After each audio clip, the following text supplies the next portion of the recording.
Good day to Dr. Jeffrey, Dr. Sharida, and Dr. Chanchani. My name is Tan Juju. Today, I would like to present my Bachelor Degree Project 2 with title Determination of Ionic Conductivity of Polyvinyl Alcohol-based gel polymer electrolytes containing plasticizer for supercapacitor applications.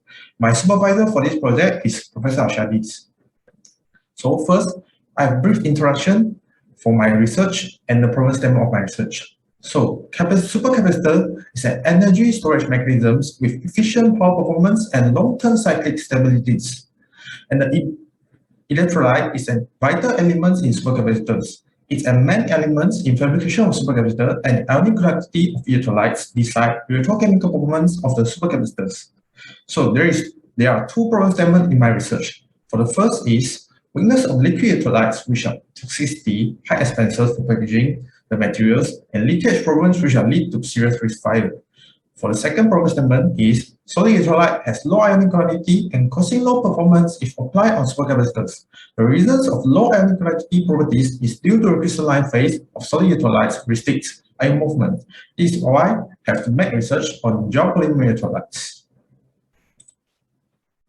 So next slide is my objective for this research. For objective 1, to analyze the ionic conductivity of polyvinyl alcohol-based gel polymer electrolytes containing DEC plasticizers and potassium iodide salt by using electrochemical impedance spectroscopy.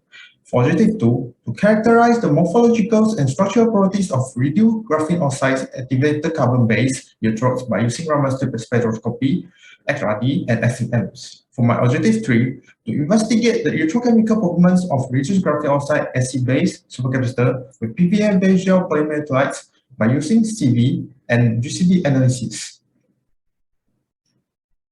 So next is some research review from other research papers. This table shows the ionic conductivity of gel polymer electrolytes based on PVA from past research papers. The ionic conductivity can be compared with the result get in these research papers. So as we can see, the ionic conductivity from PVA-based gel polymer electrolytes with phosphoric acid, cellulose, and water achieves 0.11 millisiemens per centimeters. This is the lowest ionic conductivity I can search for the papers. The highest ionic conductivity I can find is PVA-based gel polymer electrolytes with sulfuric acids and waters with 11.4 millisiemens per centimeters ionic conductivity. The next slide is combination of PVA-based gel polymer electrolyte containing plasticizers. So the containing of electrolyte is EC, ethylene carbonate, propylene carbonate, potassium iodide salts, PVA, DMSO, and DEC. EC and PC act as solvent for KIs, and DMSO act as solvent for PVA. DEC act as plasticizer. For EC, PC, KI, PVA, and DMSO, there is a fixed mass of 3.52 grams. So for DEC, for sample A with 0% of DEC, B with 5, C with 10, D with 15, E with 20, F with 25. So down here is the weight percentage for electrodes prepares. So for electrode, I use 40 weight percent of reduced graphene oxides, 50 weight percentage of activated carbons, and 10% of CMC and SPR. The next slide is methodology of this research. There's 3 phases. For the first phase is electrode preparation. First, prepare ethylene carbonate, propylene carbonate, and potassium iodide salts, PVA polymers, and DMSO and plasticizers, DC plasticizers. After that, it's put in the experiment containers. After that, the container is heated at 60 degrees Celsius and stirred for 4 hours, and will become PVA-based gel polymer electrolytes. And the gel polymer electrolyte will undergo EIS analysis, which is electrochemical impedance spectroscopy. For phase 2 is electrode preparation. First, prepare reduced graphene oxides, activate the carbons, and binder, which is CMC and SPR. After that, stir the mixture until it becomes slurry. The electrode slurry will be coated on copper foil and will be heated in drying oven at 100 degrees Celsius for 12 hours. After that, it will characterize with Raman spectroscopy, XRD, and SEM. On this picture, we can see the electrolyte form. We can see from the container the gel is formed. From this picture, we can see the electrode slurry is coated on a copper foil. So in phase 3 is a fabrication of supercapacitor by using PVA-based gel polymer electrolyte and RGO-IC electrodes. So the electrode will be cut into 2 coin cells, and the gel electrolyte will be placed between the 2 coin cells electrodes. After that, it's put in the battery jig as shown in these pictures. So after that, it will undergo CV and GCD analysis. Next is result and discussion.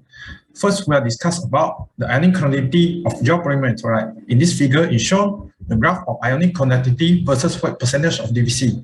As we can see, first, from 0% to 50%, it has a fluctuated value of ionic conductivity. But after 15%, the ionic conductivity have a stable increment until reach the highest ionic conductivity of 10.99 millisiemens per centimeter. What we can discuss is that the addition of 5% to 15% DC price riser is not enough to cause stable and significant change in GPE. And we can see that the price riser can help increase the ionic conductivity since the price riser can amend the physical structure of polymers to make the ion transportation easier through polymer. The highest ionic conductivity of GPE is with 25% of DC price riser and is comparable with the past research journals, which also a PVA-based geopolymer electrolytes. That is the morphological and structural properties of RGO-SE-based electrodes. First is a Raman spectroscopy. As we can see, the D band is reached as 1,325 per centimeters at 8,871 arbitrary units, and for the G band is 1,590 per centimeter and reach 8,942 arbitrary unit. After calculated, the intensity ratio of ID over IG is 0.992. And this, we can conclude that the intensity ratio less than 1, which indicates the RGO-SE has a good quality of the graphitic structure. So the second is X-ray diffraction. As we can see, there are two sharp peaks at 26.64 degrees Celsius and 43.43 degrees Celsius, which correspond to diffraction in organic carbon and the diffraction of graphite carbon, respectively, after comparing with the database and JCPDS. After comparing with the GO database, you can see the sharp peak has decreases. This is due to elimination of more oxygenated functional groups in GO. The internal layer spacing and the graphitic layer of RGO decreases. The addition of SE to RGO also did not show any significant difference in the internal layer spacing. Next is the SEM for RGO-SE-based electrodes.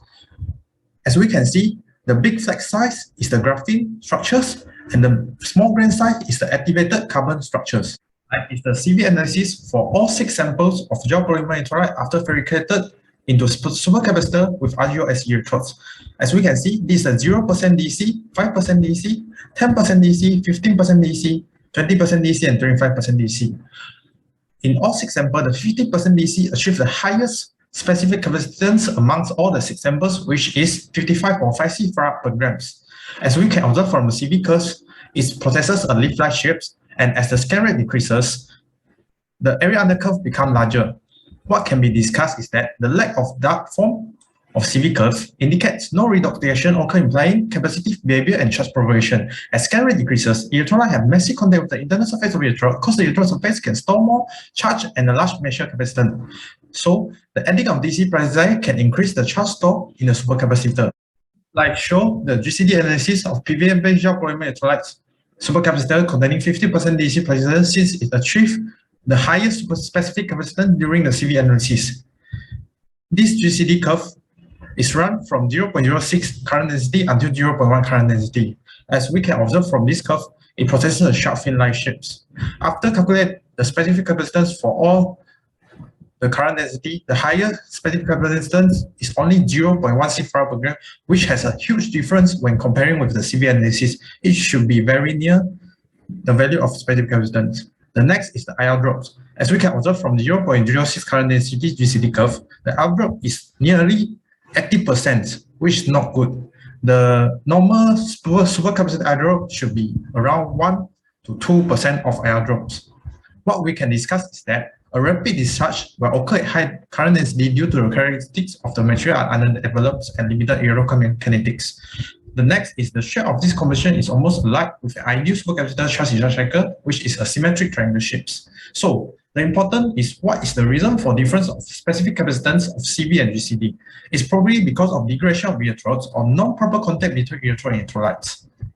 And the high IR drop is due to the large surface area of electrodes or the high electrolyte resistance. The next slide is charge storage mechanism of supercapacitor. This is a schematic figure which I draw. It's a Helsmore double layer models. What can we discuss from here is that supercapacitor utilize the mechanism of adsorption of ions from electrolyte to high surface area electrodes. The electrostatic interaction functions as a medium to accumulate energy at Helmholtz double layer between the interface of electrode and electrolytes. And here is the Helmholtz double layers, the inner Helmholtz layer and outer Helmholtz layer surface. So the surface energy stored electrostatically at the interface of capacitor electrodes here. And the energy in this supercapacitor is stored non-Faraday, and there is no electron exchange while the redox reaction happens. Lastly is the conclusion and recommendation. For the conclusion, the highest ionic quantity achieved is 10.99 millisiemens per centimeters. PVA-based gel polymer electrolyte with 15% DC achieved the highest capacitance, which is 55.56 farad per grams, and the GCD curve of this electrolyte possesses sharp fin-like shapes, and the three objectives have been achieved. The PVA-based gel polymer electrolyte with 15% DC is the most suitable material to fabricate a high specific capacitance supercapacitor, and the recommendation is that the weight percentage of DC can be increased by more than 25 to see how far the ionic conductivity can be increased, and use a commercial electrode to assure the constant result of tens. And make sure the electrode is directly utilized after coating to decrease the probability of degradation, which will affect the results. A lower scan rate such as 1 millivolt per second is recommended to get more intrinsic specific capacitance during CV analysis. That's all for my presentation. Thank you.